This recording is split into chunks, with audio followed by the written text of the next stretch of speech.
Hi, I'm Rhonda Garrison, Executive Director of the Corn Growers Association of North Carolina. Today we're here in Sampson County on the farm of Jay and Jarman Sullivan, and we're going to be looking at some OVT plots with Dr. Ron Heiniger and his son, who is Director of the OVT at NC State, Ryan Heiniger. Hope you enjoy, and if you ever have any comments or questions about the Corn Growers Association, please feel free to get in touch with us at any time. Thank you.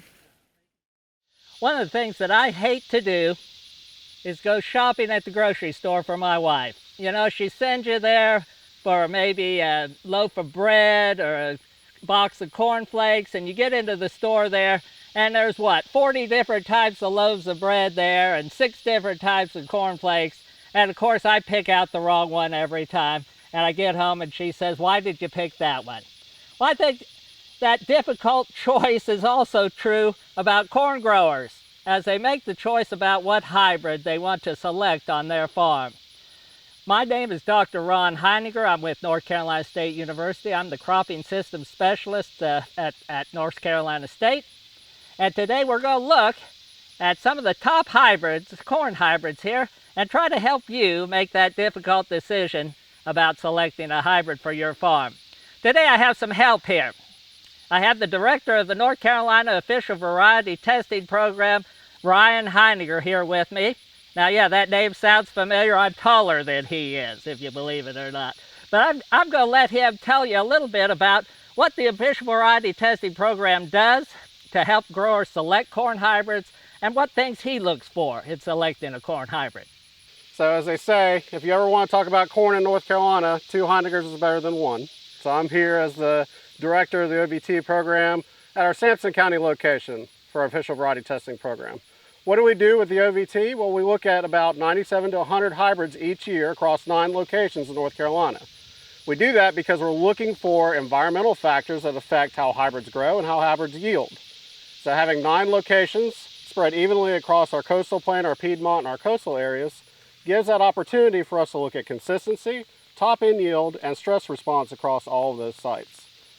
So this year we have 97 hybrids that we're looking at. Out of those 97, 8 are conventional. We've actually had some conventional hybrids that are coming into the program, a number that's grown each year that we've been testing these hybrids.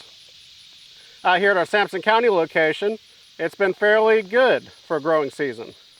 So we've been pretty cool, fairly good consistent rainfall throughout the year up until July. In July we had 11 days where we were over 95 degrees temperature. Dr. Heiniger has talked a little bit about what temperature means for affecting your yield. We're going to see that with some of the hybrids we're going to look at here today. Along with those 11 days of high temperatures, we also had a scarcity of rainfall in July. While we had 3 inches, it all came in about 2 or 3 rainfall events. So we've been fairly hot or dry, or as you see here today, we're fairly wet. We had actually about 6 inches of rainfall over the last couple of days of this location. So a wide variance of environmental factors here on this sandy loam soil to give us an opportunity to look and see what good hybrids we have that will respond to these environmental conditions. The OVT test is separated into 3 different tests. Early, which is anything from 105 to 109 day hybrid. Medium, which is 110 to 115. And late, which is 116 to 120. So what I've done, we've excluded earlies for right now, just based off of this location. Dr. Heiniger will mention that here in a second. I went ahead and I picked some of the top yielding hybrids from both the medium and the late tests, and we're going to take a closer look at those here today. Yeah, you're the yield guy. So naturally you're thinking about yield here today. Isn't that what you want? Ah, yeah, That's well. all that matters, right? Right. Well, that's what puts money in the pocket. I have to agree with you on that. But there are other characteristics that we need to look at, and one of those is maturity. And he mentioned this. That's why it's divided into different maturities here, is maturity makes a difference on your farm. For instance, if you got a nice organic soil, a lot of water holding capacity, you want a hybrid that grows for a long period of time. So you want a late maturing hybrid because you got the water to support that. Here on Sampson County, these soils are sandy, so you might think, oh, maybe we want an early. But no, you don't want it early here on sandy soils, because if you run out of water, and we can run out of water in North Carolina, you guys know that. We can run out of water in North Carolina. We're 2 weeks away from a drought. If you run out of water with an early hybrid, it's over. It has no capacity to recover like a medium or late. So today we're looking at mediums here because we think mediums might fit this sandy soil a little better. And we'll look at some lates here to see indeed if they had some stay power, particularly with the rainfall that Ryan just mentioned here today. So maturity, there's other characteristics besides that. I'd like standability. We get hurricanes. I'd like this corn to stand here. And of course, we're looking at some corn that's been through a hurricane already. I'd like to also see stay green. We'll mention that as we go through these plots here. I like disease resistance, particularly northern cornleaf blight, southern cornleaf blight, and for you guys in the mountains, some gray leaf spot resistance there. And I'd like to look at some good dry down characteristics. We'll look at some ears here. Look at how they're drying down. You know, ear rot potential here on some of this corn in these wet years could be a problem. So I'd like to look at all of those characteristics. So besides yield, and I agree, yield's very important, well, there's some other things we certainly need to look at. And as we look at these top performing hybrids, those are things you want to think about as we examine both the crop and the ear. So we're at our first hybrid choice here in the medium category. This is Pioneer 1197 YHR. It's been in tests the last 2 years, top yield group in 2-year tests, top yield group last year statewide, and it was number 2 in Greene County last year. And I mentioned that because when we talk about looking at selecting by yield, we look at 3-year table, 2-year table, 1 year, but we also look at location. So Greene is our closest sandy look from last year, and to be number 2 at Greene County last year makes me think it's got a good stress tolerance to it. Also, this is a 113-day hybrid, so a little bit on the earlier side of that medium maturity category. But Dad, you like more than yield. What do you see here? Well, the things I like about this hybrid is it's medium tall. It's not a real tall hybrid here. It's got pretty good standability. In fact, it'll stand in some of these winds that we get in North Carolina here. The other thing I like about it, it has a pretty good, not a tremendous disease package, but a pretty good disease package for this maturity group. And as you can see here, it's still holding some green here at 113 days. That looks really good to me. The ear quality is nice. We'll look at that a little bit in more detail in a while. But right here, just looking at these ears, the ear quality looks good here. Another choice here in the medium category is Mor-Corn 4319. Now this was a really good yielder in our 2-year data. It was top yield group for 2-year. Fell just outside of top yield group last year for statewide, but that's one reason that we look at these across multiple years, and that's why we emphasize looking across multiple years. 2019 yields or environment for yields was a lot different than 2018 environment for yields, but this is a really good choice for these sandier soils. What do you see here, Dad? Yeah, this is a new hybrid to me. Mor-Corn hasn't been around very long here in the North Carolina area. The thing I like most about this hybrid is its disease package. Look at the stay green. It's got a 9-9 on southern leaf blight, northern cornleaf blight disease resistance here. I love the disease package here. There's a few kernels showing a little rot here. They might have a little kernel rot coming in here due to this wet weather. But I love the disease package. I love the stay green here. Here's another choice in the medium category, Augusta A1165. Now, it's a couple days later than the other two that we've shown you thus far, but also is in the top yield group, 2-year data. Last year is statewide. It was number 3 in Greene County last year. So some good response to that sandy soil across multiple years. Yes, this is a hybrid. You know, Augusta's a local seed company. It's based out of Virginia here. They do a lot of testing in North Carolina, and they've really started to produce some hybrids that fit our environments very well. A good disease package here, a medium tall hybrid. Still, you can see the stay green is still holding on here, so it's still looking very good there. Yes, a very solid hybrid in this medium category. I like it.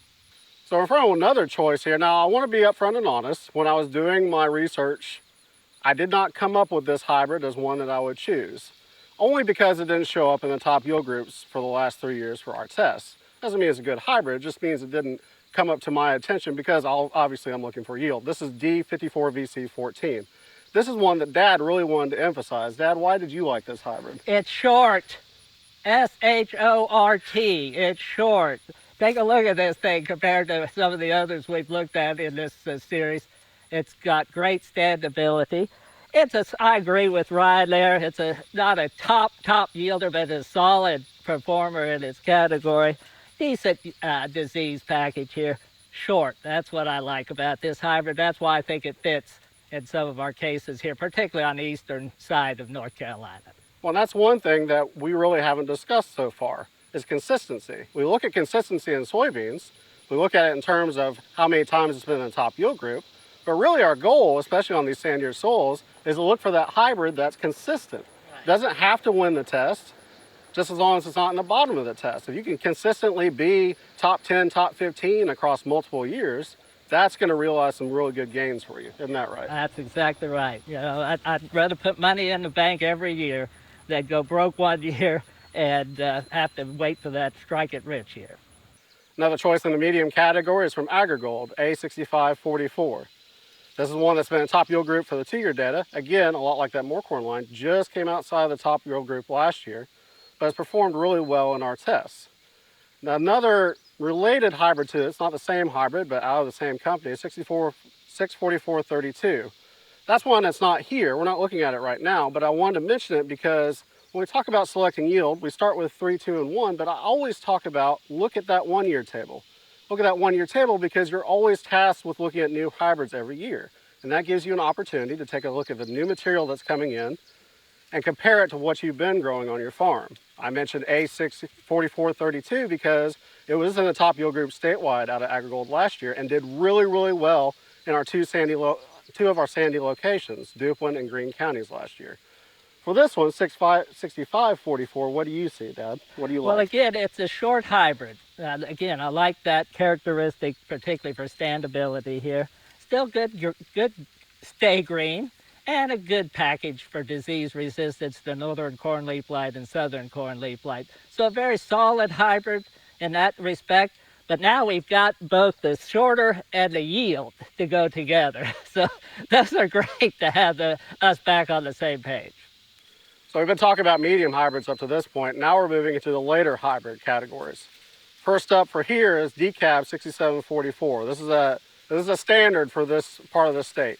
A lot of growers have grown this hybrid because it's been fairly consistent for them, and it shows up in our yield testing. So top yield group 3-year table, top yield group 2-year table.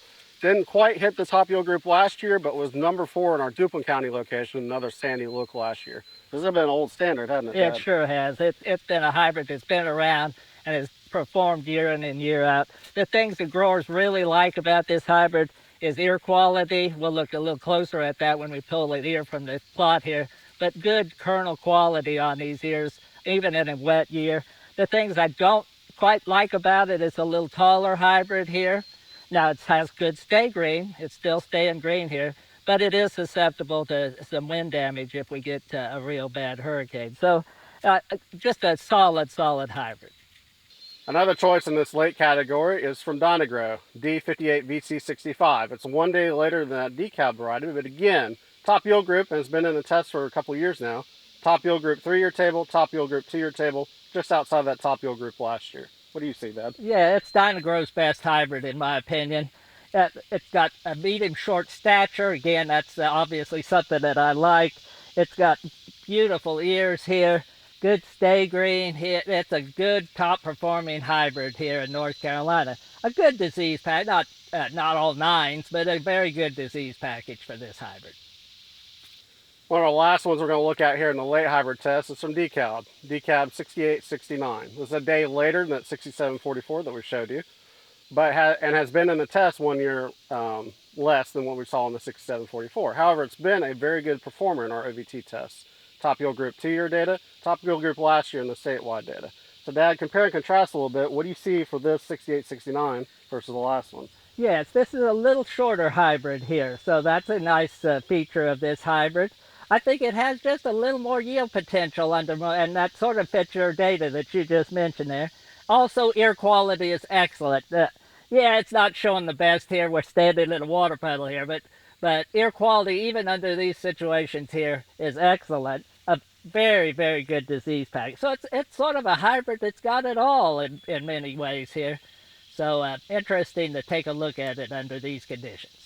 Now, we've looked at 8 hybrids between the medium test and the late test, but we've missed a couple of hybrids, some that I really wanted to highlight, but for the fact of it's fairly wet out here and we can't quite get to them in the field, we didn't get a chance to show them to you today.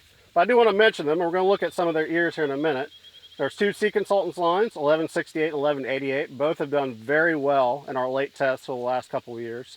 There's a Dynagrow line, 55 VC80, that's done really well, especially on sandier soils in our medium test. So I encourage you, after today, please go to the OVT website and take a look at our yield tables so you can get a better idea of what will work for you, for your soil type, and for your environment. Yes, we just highlighted these top hybrids that we're seeing here that we think are fit in most cases. Remember, your soil type, your environment may be a little bit different. This is, again, Sampson County here. You're in the Blacklands or out in the Piedmont. Take a look at your local data there. But these are some good hybrids here I see on these sandy soils here in Sampson County. And one thing Dad hasn't mentioned, but I'll go ahead and mention right now, is along with our data tables, we're going to be coming out with a variety selection tool later this year.